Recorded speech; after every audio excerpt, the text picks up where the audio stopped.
Welcome to Married to History, where he loves history and I love learning and aggravating him. You certainly do. Aloha, I'm Christopher. I have a fancy piece of paper on my wall that says that I know more about history than most people do. I'm Shirley. I'm a homeschool mom that relies on good curriculum, Christopher, and Broadway musicals to teach our kids history. I will take you to a Broadway musical someday. I would love that so much. Before we get into our episode, let's take a minute to talk about something from a past episode. It's important to keep in mind that Shirley doesn't warn me about our topic beforehand. Yep, it's fun for me to see what he knows right off the top of his head, and that means sometimes we miss things. If you would like to hear a more comprehensive and well-prepared episode on any topic, just let us know. So, honey, what have we learned since last time? I don't remember why, but it came to me for a moment when I was in front of my computer, so I looked up a couple of things. So first off, in reference to something that we talked about George Pickett in the past, yes, he did indeed graduate dead last in his class. And I must... Oh, right. So I thought I got that from the movie, but no, I must have actually read that somewhere too, because as I was reading this source that was talking about how he got dead last in his class, among the things it mentioned that I recalled reading before was that, oh yeah, he was more known for being a prankster for his shenanigans at West Point. Klaus the Clown, huh? And then in reference to our Robin Hood episode, this was easy enough. I just used Google Maps. Yes, there is indeed a city of Nottingham or town, village, I don't know what you want to call it. Really? So Nottingham is a real place. Sherwood Forest is a real place. And Loxley is also a real place. That is just to the north of both Nottingham and Sherwood. Robin Hood is real. Loxley, the places, the land is real. Robin Hood is real. The story is fact. And it gives credit to some elements of the story, yes, but it does not by itself make the story fact. I disagree. I'm very excited about this. All right, you take that excitement and you have fun with it. All right, was that it? Yep, that was it. Fantastic. Well, honey, I have a history question for you. I love history questions. My question is, what the heck was this ABC affair and semi-war with Tally-Ho or whatever the heck his name was? Oh my goodness. You're saying all kinds of ridiculous stuff that was made up during episode. I'm saying ridiculous stuff? Yes. I'm saying ridiculous stuff. You're the one who can't even... What? You're talking about some Tally-Ho guy? And like all this stuff that sounded like a fiction author used placeholders. So I'm glad you gave me all three of your ridiculous clues, because at first I was like, ABC, what the heck are you talking about? You are referring to Talleyrand and the Quasi War and the XYZ affair. Am I? Yes, that, or you're just being ridiculously silly and mean and referring to nothing at all to try to see what kind of stuff I will try to guess at what you're talking about, and you will lead me down on the stray where I'll end up talking about something absolutely off topic probably, and then at the end of it you'll just say to me that, no, I was just making all that up, I just wanted to see what you would say. I should Which do would that be a one of dirty these trick, days. and I can totally do that too, and I would enjoy doing it all the way up until the moment where you reveal that it was just a prank, and then I would be sad. I would be crushed. Yeah. Because you're so mean to me. I'm going to put that on my list, and we're going to try that one day. But that's not today's episode. I don't doubt it. So, tell me. Well, which one do you want to know about? Do you want to know about Talleyrand? Do you want to know about the Quasi War? Do you want to know about the XYZ affair? What do you want to know about? You made it sound like all three were related. Can we talk about all three in one go? Yeah. Okay. All right, well, so go for it. So Talleyrand is the name of the French... I don't remember what his job title was. He was basically like Napoleon's bestie or something. He was like Napoleon's Secretary of State, basically, in our government system. He was the one in charge of diplomatic relations with foreign nations. So when the United States is trying to negotiate with the Napoleonic France and the French Empire, they have to go through Talleyrand. So in the very near to after the end of the American Revolution, when the United States is still a very new country, France is ostensibly our friend because they helped us get our independence, and Britain is not our friend because, after all, they were the ones that we were fighting against. The French Revolution follows within about a decade after this is all put to end. Because France is following us to revolution, there's no more status quo? Something like that. France's revolution is we could do a billion podcasts on that and still not really scratch the surface of, or I shouldn't say no, we'd scratch the surface, but we wouldn't get into depths of all the complexities of the French Revolution. America's Revolution was very lucky in that, for the most part, everybody, even if we weren't uniform at the beginning, we all kind of got on board at the end of it. France did not have that in its revolution, which is one of the reasons why it ended up back into the hands of a dictator, first Napoleon, and then back to its kings after Napoleon. Because America's the best. America is awesome, yes. Better than France. America is awesome, yes. Come on, it's hard to not be better than France. So anyway, we're drifting off topic there. So despite the fact that France is our friend and Britain is our enemy, and that revolutionary France, you would think that, the United States is going to be on the side of revolutionary France. After all, it's a revolution. Heck yeah. But no, the majority of the Americans, at least the Americans in government, this is the issue that divides the nation at the time. It's not so that the issue of slavery is not what divides the nation at this point in history. Idea of whose side are we going to take in this war between the French Revolutionary government and the United Kingdom? Are we going to take France's side, or are we going to take Britain's side? Now, I'm on Lafayette's side. The reasons for each side are many. The simplest ones to boil it down to are we owe France. They were our friends. Yep. And the reason for siding with Britain is that they have more markets for us to sell our goods in. We will get more money. We will make more revenue if we maintain friendly relationships with Britain. Money over morals. And I want to point out another thing again. So even though there is the American Revolution and Britain is our enemy because we're trying to get our independence from them, by and large, most people still think of them, or even though there's that idea that we're Americans, we're not that removed from the British. It's like, it was kind of like a spat between two siblings where, all right, the younger one beat the older one, but we're still, this guy is family, even though the other guy is our best friend, kind of a thing. And like I said, it's a divisive issue. That's an interesting way to put it. If I remember correctly, largely the southern states, which is not surprising, are more keen to remain loyal to the French. And this is something that I pointed out over and over again. The southern states have always been the more conservative ones, have always been the, let's do what we did last time kind of a thing. Okay. But the northern states, which are more heavily dependent on trade and commerce, they want to take Britain's side, again, because that's a lucrative market for them to be able to sell and trade their goods and sell their goods in British ports. That offers them more economic opportunity than siding with France. So it's the issue that divides the nation. And a couple of crazy things are going to go on as the United States ends up staying neutral for the most part in all of this. But there's still going to be calls to take one side or the other. But anyway, in the early 1800s, when Thomas Jefferson becomes president of the United States, he is ardently on the side of France during the idea of, okay, whose side are we going to take? And as president now, the U.S. is trying to expand. It wants to expand. And one of the things that we're worried about, especially when Napoleon takes over in France, is we're worried about access on the Mississippi River. So one side at the borders. But France is all the way across the ocean. The borders of the United States at this time are the Mississippi River. We own everything on the eastern side of the Mississippi River, but France owns everything on the west side of the river. And more importantly than anything else, France owns New Orleans, which is the gateway.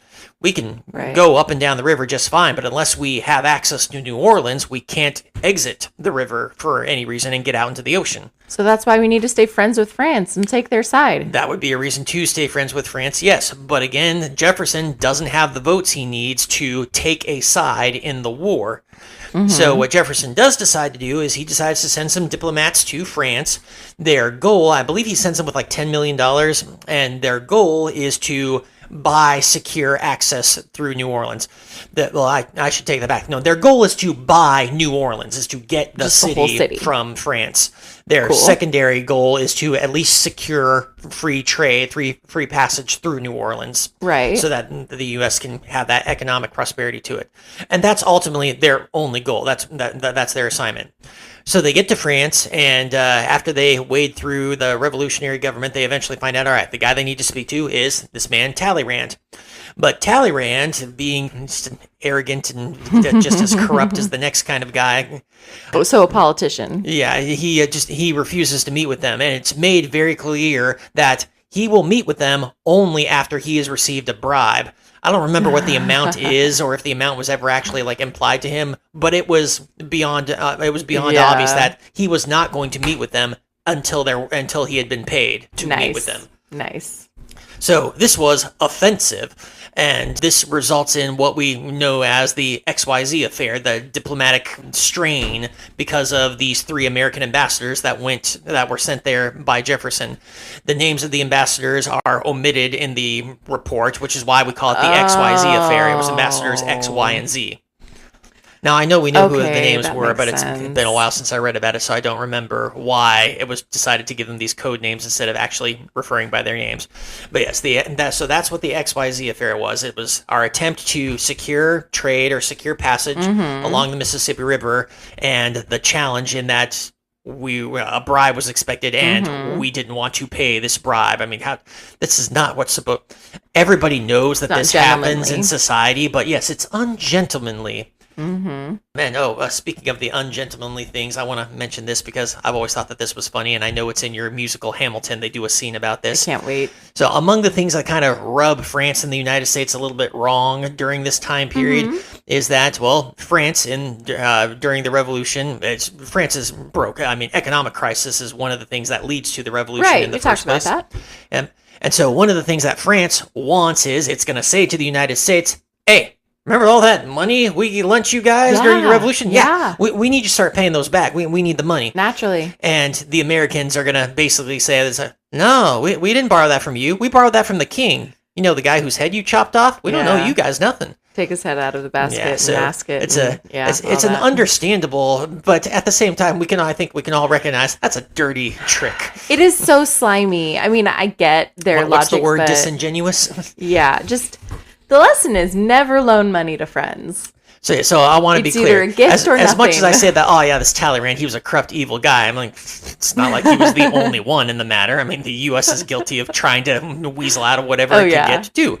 Yeah. But we did we bribe him, though? Because we did purchase So the bribe was never played. So we're going to move on from the XYZ affair to the rest of the story. That's all it is, just like... They tried to meet with Talleyrand. Talleyrand said, no, give me money. And they're like, nope. That's the XYZ affair. That's the XYZ affair. If we're talking like code names and it's XYZ affair, it makes it sound so much more like espionage or something. There may have been more to it, but that's the gist of it. Okay. So I know that they didn't just, he wants a bribe and then give up at that point. I mean, they stuck around in France. Okay. They tried to get around him, or they kept trying some means. Right. And it was entirely possible that they also just predicted that at some point the government's going to falter again, so we can just talk to the new guy. Just wait, and eventually Talleyrand will get his head chopped off like every other politician that's been in power since the revolution began. It's true, though. All right.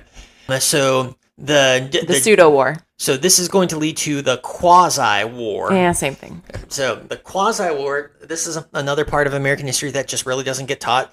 So we actually do end up going to war with France, or rather, we call it the Quasi war because there is no formal declaration of war, and it's fought entirely by the Navy. So the French the French government basically decides, all right, they're going to stop protecting American ships, and they're going to start firing on American ships because America is not paying its debts to France. Gee, who could have predicted that? The Americans are, of course, ticked off because how dare you? We thought we already resolved this issue. Right. And so this is going to do a pretty good job of booning support for Britain. Mm-hmm. So whenever I hear people say that, oh, we need to help this country out, we need to help that country out because then we're going to make friends and we're going to be nice to each other for the rest of our days. Yeah. I want to point out that in our own history, within, I kid you not, 15 years of gaining our independence, we sided with our former bosses in a war against our former friends. Not even a generation, that is. Yeah. But there is some value in that. Like I said, we can roll our eyes, but it does help. Like I said, it was called the Quasi-War because there was never actually any official declaration of war on either side. France just removed neutrality, so its ships started firing on us. Our ships fought back, but again, there was no declaration of war on our part either. And it only lasted for like a year or two. It didn't last that long. I don't remember what the years were. Okay, but like a year or two in the life of a person out at sea, like that's a long time. When you're in the middle of it, that's a long time. Not really. So you can keep in mind, at this point in time, it was still at least several weeks, possibly as many as several months voyage from one side of the ocean to the other. Right. So a year is 4, maybe in between. I'd say 4 and 8 trips back there and back again. We've And again, talked the about American this Navy is very before. small at this point in time. Okay. I don't know. It's just we've talked about this before, and it never ceases to amaze me. Like trying to comprehend the passage of time in relation to other things. I don't know. Yeah, I remember you've talked to me this can't. before. It blew your mind that World War II was actually like time. 4 years. Every time. I can't. So, okay, so was it more like a piracy situation where it was like, hey, our countries don't like each other, so go ahead and have fun. If you're out there and you encounter an American, we're cool with you firing on them. That would be a fair assessment because it was the idea that, okay, anything that bears our flag doesn't have the protection of diplomacy anymore. It's a fair target. Just like any ship that doesn't have a flag or that has an enemy flag or at least a flag that's not recognized, by the rules of the sea, I guess you could say, then it's fair game. And privateers especially, they don't care who they're attacking just as long as it's legal. Yeah. And, so like when the British eventually outlawed the slave trade and British privateers started attacking even British slave ships, they didn't care they were attacking their own people and their slave ships. All they cared about was that it was legal. Yeah. Think about it like just anywhere in the world today. How many people out there would gladly commit crimes on one another? They're already committing crimes against one another, and with it being illegal, suddenly you make those things legal. Yeah, they're going to be happy about that. Heck yeah. I mean, it totally makes sense. So yes, that's the Quasi-War, and there's no winner in the Quasi-War. It just fizzles. There's no even peace declaration or anything, because again, there was no official declaration of war. Yeah, it just kind of fizzles out. That's so weird. Eventually, the large reason why it fizzles out is because, well, one, the United States does not have the power to go on the offense in this conflict, and secondly, France has its hands full with Great Britain on the mainland, so it really can't afford to be alienating or be carrying on an aggressive war with somebody else. Right. They've also still got problems within their own country. France is still having problems within its own country. Well, but more specifically, and this is something that this is one of the things that really influences France's history, and this is one of the things that really creates such the big difference that there is between France and Britain, despite the fact that both of them are very powerful nations in Europe. Britain is very much protected. It doesn't have the risk of invasion from anybody, and especially as it's been building up its navy, it's very secure in its borders. France doesn't have that. France is surrounded by other countries. France can be invaded, and it is under threat of invasion by powerful land armies on a regular basis. They don't have the luxury, the security that allows Britain to get away with some of the reforms, some of the new ideas, some of the new government systems that Britain has the security for its populace to try. Okay. France is very much in the situation where, no, we need our king. We need somebody who's capable of quick action, quick decisions to tell us what to do, kind of a thing. Right. And the same thing holds true to the revolution. France has no friends in Europe during the revolution. Aw, no friends? No real friends, I should say. And what few friends France does have, if the revolutionary government didn't tick them off, Napoleon ticked them off. So, for example, France was good friends with the Ottoman Empire and good friends with Spain before the revolution, and Napoleon ticked both of those guys off. It's not until the Bourbons are restored that they're able to like rekindle those good relationships with the Ottoman Empire and with Spain. Oh my gosh. So they defriended France? Yeah, so I digress. So we're getting away from that. Did they just defriend or did they block as well? Because that's painful. You are aware that Facebook didn't exist back then, right? What? That social media wasn't a thing. What?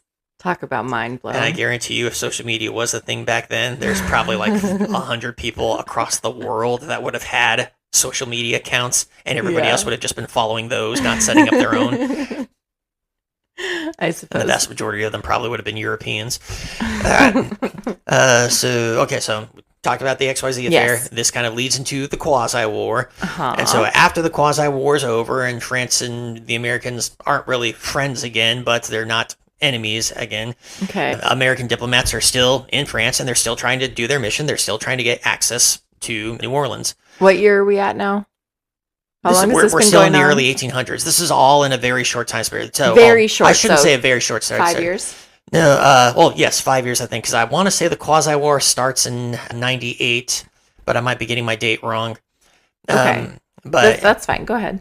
all right, so anyway, the things continue to not be going so well for France. So and again, the American diplomats, they're still in France. They're still trying to do their job. But this time they are not, I don't remember if they're able to meet with Talleyrand or if it's Napoleon who presents this offer.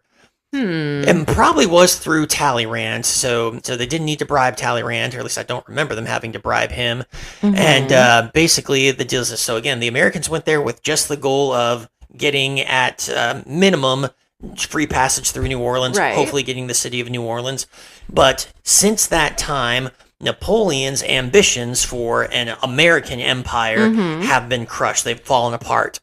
And So sad. and ultimately, he probably knows that, or so he's on the opposite end of the spectrum with the Americans. The Americans just want free trade, or just want to secure trade. Right. France is more worried that the Americans are just going to take this land from us that we can't defend. Yeah. So Napoleon, They're stretched a little thin.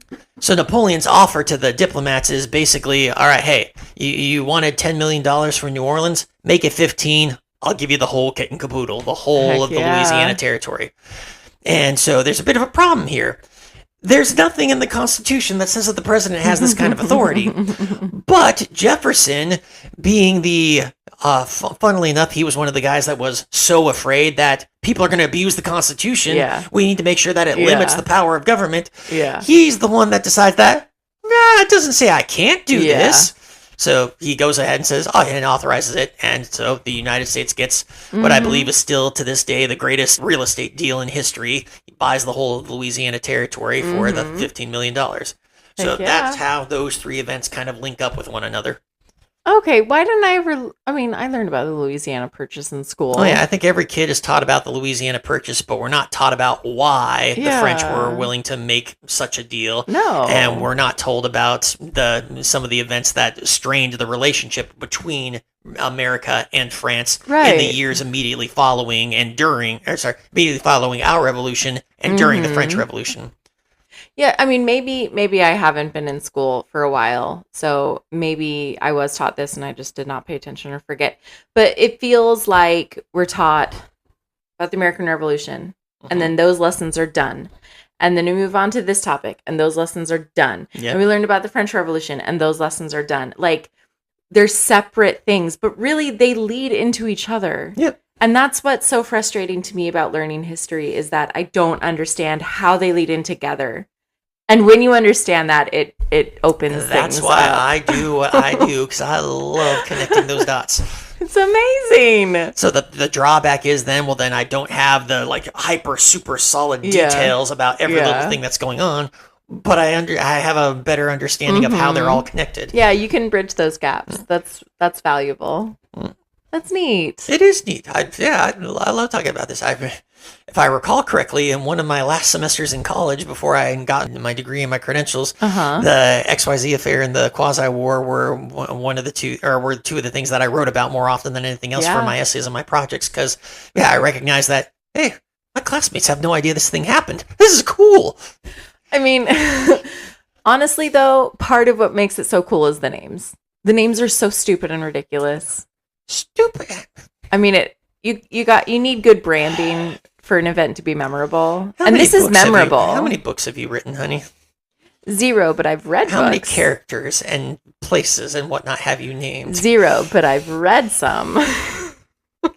You cannot tell me that they don't sound like placeholders. You have written Things books. like the 30 Years War and the Second War of Austrian Aggression. Those sound like placeholder They do. names. They do. Quasi war. You're like, It's cute. I'm going to write about a war, but it's not actually a war. It's just kind of like a disagreement. They weren't on the best terms. They kind of fought each other a little bit, but it's not a real war. We could call it it's like a pseudo war. You're assuming Like that a historians are the one naming it. quasi-war. We'll name it later. Not every war is named by historians. Who's it named by? Okay, I'd have to be fair. I do not know who gave it the Historians! name the Quasi War. Who makes those names stick? Historians. And they forgot to change the name. That was a placeholder. And they didn't fix it. No, it was a fitting name because editor it was missed quasi a war. It wasn't really a war. Sure. It was a quasi war. Okay. I mean, it's descriptive. I get it. So it's a fitting name if ever there was one. I suppose you're right. Yes. That is a good thing to suppose at all times and in all places. Sure. Mm-hmm. Sure. All right, we're done because it is late and I want to go to bed. And That sounds like a very selfish thing. Why are you closing this window to curiosity, honey? I'm not curious anymore, so we're done. Ouch, that hurts. I learned enough. All right. Ooh, some other things they don't teach you about this time period was, all right, so we kind of briefly touched on this. So in the Revolution, France is our friend. After the Revolution, France not so much our friend anymore. Despite the fact that France not so much our friend anymore, and we're kind of leading towards Britain. Then follows the War of 1812. Oh, Britain bad. We hate Britain again. And we're kind of cool with France now. And then after the War of 1812 is over, France, big deal with them. And we're back to being friends with Britain again. That's so ridiculous because all of that happened It's really that kind of big brother, that family mentality. I guess you could say, what's the saying? Blood before water. Blood is thicker than water. And family before friends, or something to that nature. Okay, but here's the thing. Everyone understands that saying, blood is thicker than water. Wrong. If you look at the original saying, it was arguing the opposite. That the friendships, or that your chosen family, the people that are not related to you, that you make bonds with, are more meaningful, or can be more meaningful, can be stronger than the people you're forced to be related to because you're born in the same family. So people use it opposite from what it was meant. Go ahead. Well, so I would say that what you said is absolutely right, because you used the word can be. I have no doubt that, yes, these friendships can be stronger than family bonds. But honestly, how many of those friendships are stronger than family bonds? Obviously not the one between America and France. There have been a couple of good ones in history. I mean, we've talked about the Peachtree Oath, I think. Yes? Probably in our first episode, we talked about it. We probably mentioned the bond between Liu Bei and Guan Yu and Zhang Fei. They were not biological brothers; they were friends, but they loved each other. I dare say they loved each other more than any other brothers loved each other. There's that one scene. This wasn't even Guan Yu or Zhang Fei, but it was another one of the kind of Liu Bei's adopted brothers, or a friendship bond that was so strong. When the guy went into a burning village to rescue his son from enemy attack, it infuriates me. He tossed his baby son away and said, "Children are like garments that can be cast off in a fire," or something like that. But true brothers, they are hard to replace, or impossible to replace. I cannot. So there's a cultural element, I think, that went into that one. But yes, so anyway, the point being that, yes, there surely is that power for water to be thicker than blood in some occasions. But when you don't have that kind of a relationship, I can see how people will more easily fall back on blood relations than they would friendship relations. Yeah. Unless your blood is terrible. So it's just how often the Americans go back and forth between loving Britain and hating Britain, and at least until the mid to late 1800s, I think is rather funny. And this is another one of the things that they really don't teach too many times.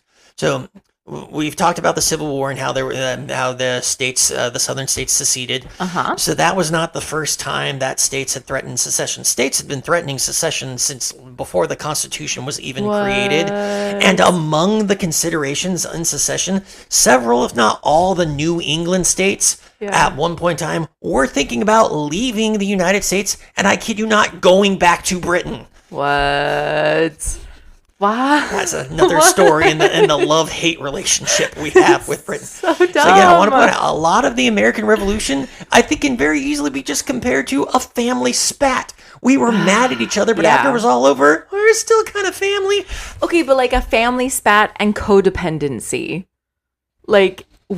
When relationships are toxic, even if they're blood relationships, sometimes you gotta go no contact. Well, okay, and here, again, if I haven't made this clear in some of our past episodes, I want to make this clear. This is a common misconception about the American Revolution. A lot of people are taught that, it was just about taxation. It was about taxation, and it was about we wanted to create a new, better, freer, awesome system of government. That is false. Yes, the taxes were annoying, but no, we did not want a new, better, more awesome system of government. Nobody, or at least not enough people in power and influence, wanted to create a new government. Most of our laws and our basics, when the Constitution was established, were regularities in British law. The main thing that the colonists wanted, at least the early rebel colonists wanted, we just wanted representation in Parliament. That was it. Right. We were happy with the government. We were happy with the laws. We were happy with the culture. We just wanted that representation. Right. So and with that being the only thing, so like I said, the culture and everything else was still very much the same. It was just a spat over how much say everybody got. Yeah, I remember we talked about that a little bit in one of our old episodes. Like, if we had gotten that representation, would we have had a revolution at all? Would we have become our own country?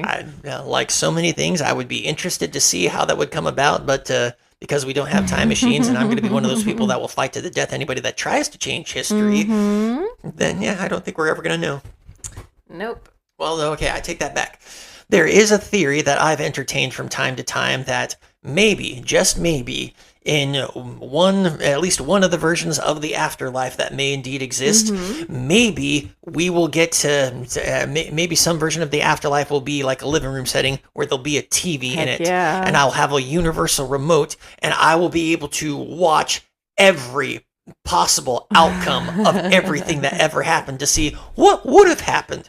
I mean, especially if the some people's theory about there being multiple dimensions and multiple universes exists. Multiverse. Surely that TV ought to be able to let me see what's going on in all those other universes. And I got to tell you, I have a bone to pick with why I am not in the universe where I became a millionaire many, many years ago. For real. I mean, by the theory of ultimate universes, there are a gazillion universes by now in which I'm a millionaire. Like literally a gazillion universes, because after every individual millisecond, that would have created a new dimension where I could have become a millionaire in just that millisecond. So of all those possible outcomes out there where I am a millionaire, why am I here? I'm so sorry. Making less than $1 million. See, and that's my boss the thing. is listening to this. Did I mention? Hint, hint, nudge, nudge. No, she doesn't have the power to give me a raise. For that. I forget that. No, but like, see, that's the thing. Besides, if teachers ever get paid $1 million, don't get me wrong, we all deserve it. But no economy can afford that. Well, it would certainly turn things on its head. But see, that's the thing. Like, it would be so cool to watch a video of like, this is how the world would have been if, we hadn't had our revolution, if we hadn't won, if the South had seceded, whatever. But also, it would be just torture to see all the ways that my life could have been better. I don't think I could take that. I can't. Just think about how many different dimensions out there So would have much been regret. where you had the common sense not to marry me. I know, right? I mean, like, that's the first step. And so this is a joke that I love telling. I'll share this with our listeners. So, my wife was fairly young when we got married. Oh, I was a baby. You were not a baby. Don't be sick. I did not rob the cradle. That was always the joke. You can't be saying though. stuff like that on the air, woman. True. Okay, I was 19. I was a full-grown adult when we met. So I married her rather young, and where was I going? Oh, yes, I like to tell people that, yes, I had to marry her when she was young and dumb before she realized that she could do better than me. It's not untrue, but I love you anyways. And I love you, too. All right, we're done. Have we aired enough of our own family dirty laundry yes, here in this episode? We better stop now. History is so cool, and I like talking about these things. There's so many cool things to talk about. I'm glad. And since you mentioned your boss, we must say hi to all your coworkers who you've now convinced to listen to the pod. So I can't say that I've convinced them all. So when we started doing this, my boss asked me if it was okay to play this for some of our students, and I thought to myself, I don't think I want to do that because, the two reasons in particular I was thinking that, do I want my students to we've strayed into some areas of personal, not terribly personal, but some areas of personal. I'm like, I don't know that I want my students to know all of this. There was also kind of the nerves of, if my students did listen to this, am I going to get a lot of guff from them if they start listening to this and say, oh, hey, he's so weird. And then there was also the idea that, okay, so I enjoy talking about history. I don't know if I've said this before, but I think one of the great misfortunes about culture today is that people have convinced themselves that, there's certain things that we can't talk about. We shouldn't talk about religion. We shouldn't talk about politics. We shouldn't talk about economics. Anything controversial. Yeah, we shouldn't talk about any of these things that could possibly have different opinions because, that could ruin the conversation or that could lead to an argument or a fight or something of that nature. And I think that is just sad because ultimately what that does is then we're not learning about other perspectives. We're not Right. learning about other possibilities. We're only living in the bubbles of what we tell ourselves or Right. what we've come to believe. And without being able to share those ideas, without being able to be exposed to other people's ideas, of course, when somebody comes up to me and says that, no, grass is actually blue, I'm going to look at him and say, you're dumb, or okay, I'm gonna say you're a fool. It's going to be patently absurd to me, without recognizing that, oh, okay, well, in his culture, blue means this other thing, or they interpret this color as being blue because of such and such a reason or whatnot. Right. So yeah, knowing that this was the case, I love talking about history and all these subjects because I think they're if I haven't made it clear, these are cool stories, and I love learning about these things. Some of them are. And I recognize that not everybody is like that. Some people do get offended easily or otherwise, and I didn't want to run the risk of that being something that could get the school or myself in trouble. Yeah.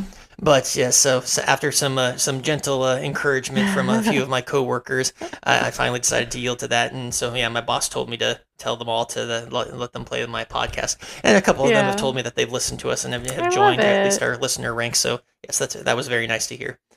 In particular today, one of them shared with me that he listened to our mustard gas episode. I don't remember doing that episode. It was like number 2. Oh, okay. Yeah. I don't doubt that we did it, and I know I like talking about mustard gas. So yes, I very much enjoyed that compliment. So yes, it's nice to know that our audience is growing. Yes, and I hope that coworker sticks around because our audio definitely improved after like 40. Yes, I warned them that our audio got better after we got that generous donation for our better sound equipment. Heck yeah. Thank you again, Andy. Awesome. Well, let's close this before you start talking again. Didn't you say that already? Yeah, a couple times. You really shouldn't give me more stuff to talk about. Yep. If I try to talk more about something, you should probably cut me off because then I'm just going to keep talking and talking and talking. I mean, there's lots of stuff to talk about. Subscribe. Did I ever tell you?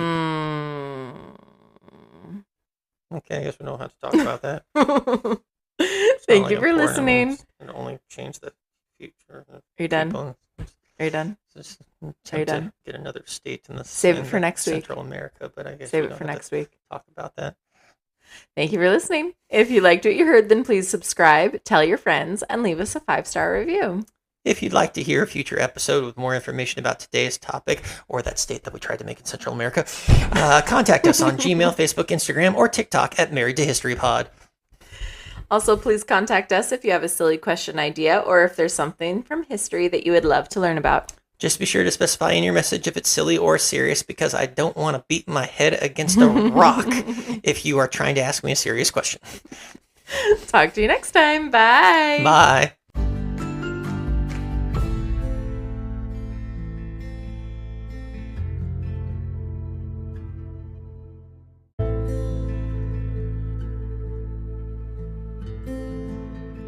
All right.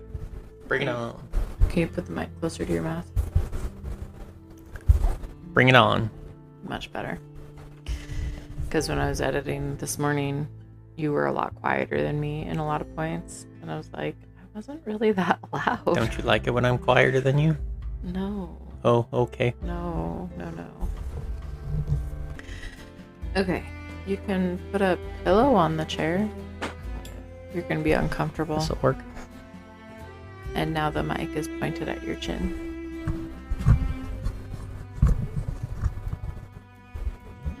This will work. Will it though?